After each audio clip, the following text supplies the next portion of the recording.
name is Mitchell Leckrone. Today I'm going to be explaining why I believe that standardized tests such as the SAT and ACT should hold less value in determining student success.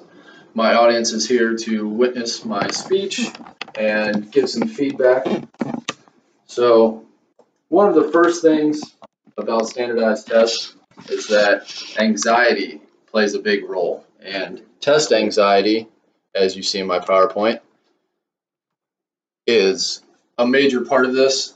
It says 16 to 20% of students suffer from a very high level of test anxiety, and another 18% of students suffer from moderately high levels of test anxiety. If you average those out, that's 34 to 38% of students that are suffering from test anxiety of any sort. So if you look at the next slide, we've got in 2015, there were 20.5 million college students. If 38% of them suffer from a high level of anxiety, that could total up to be almost 8 million college students that don't do well on standardized tests just because of their high anxiety. That causes a major problem trying to influence getting accepted into colleges and following the path you really want to follow. So I feel like anxiety is a big part in this. The next slide, William C. Hiss ran a study. He tested 123,000 students at 33 different colleges across the U.S. His study showed that the difference in grades really isn't that significant of those who took the SAT and those who did not. The difference in the grade point average is about 5/100ths of a grade point, so that's very minuscule. As you can see in the graph, there's not even a real slice of the pie for that. There's a little sliver that shows up, but that's it. It also showed that there's a difference of only 0.6% in graduation rates. So the next thing, some people don't really plan on going back to school.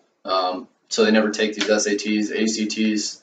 I myself did never take the SAT or ACT.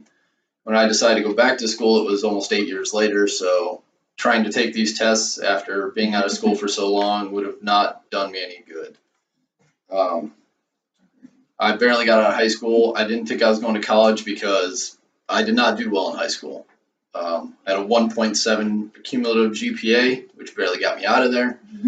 But being in college, through the first 2 semesters of school, I have started out with a 3.2 GPA. Also got a scholarship from Wayne College for my grades. So I don't believe that having to take these tests really show that you can perform well. I think it more relies on your ability as a student to buckle down when you know you need to, and if it's important to you, you're going to do it. I feel like maybe some people don't believe high school is very important, so they maybe slack off. In an article by Sarah Schaefer, she writes, it's titled, "Do ACT and SAT scores really matter?" They studied 33 colleges also. They showed that there was a negligible difference in college performance between those who took it and those who did not. The difference in the study showed that what really matters is high school GPA, which does not show for me, but that's what the study showed. According to the data they all collected, if high school grades are low, but your SAT and ACT scores are high, it does not promise that you're going to have good grades in school or promise you success in college. On the flip side of that, those with high grades and moderate to lower test scores performed much better in college than those who took the test and did very well but did very poorly in high school. So in conclusion, there are currently 850 test optional colleges in the U.S. That number is starting to go up more and more, which also leads me to believe that colleges are seeing the same thing we are, and that these tests are proving that standardized tests are just not a good representation anymore of someone's potential for success. So I hope you enjoyed my speech. That is the end of my PowerPoint presentation.